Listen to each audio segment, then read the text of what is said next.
C'est dans cette école qu'une enfant de 2 ans et demi aurait été victime d'attouchements sexuels début décembre. Après avoir déposé plainte contre X, la mère de la victime témoigne aujourd'hui. Pour que justice soit faite et que la parole de ma fille soit entendue et que ça ne se reproduise plus. Et que s'il y a d'autres enfants, il faut que ça soit dit. Parce que ma fille, elle a parlé, mais d'autres enfants ne parlent pas. Ma fille, elle fait des cauchemars tous les soirs. Avant de dormir, elle m'en parle. Elle m'en parle tous les soirs.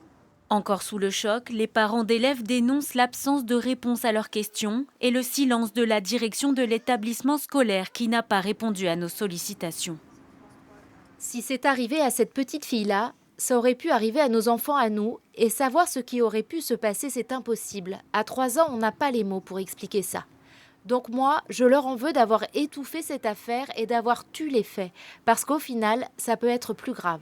Ça m'inquiète. Je me dis pourquoi cette omerta? Pourquoi ce silence? Et surtout, est-ce qu'il y a d'autres enfants concernés? Les faits se seraient déroulés entre la cantine et la sieste. Du personnel périscolaire employé par la mairie serait mis en cause.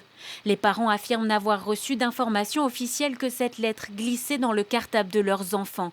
La décision de suspendre les agents a été prise par précaution suite à un signalement et dans l'attente de faits mieux établis. La municipalité assure vérifier les casiers judiciaires de ces agents et compte organiser une réunion avec les parents d'élèves la semaine prochaine. Je comprends, et nous comprenons évidemment l'inquiétude des parents, bien évidemment. Mais nous avons d'abord voulu sauvegarder le respect de la petite qui avait parlé, la tranquillité de ses parents, qui est quand même important, et la présomption d'innocence pour les 3 personnes concernées. Une enquête pour agression sexuelle sur mineurs est ouverte au parquet de Compiègne.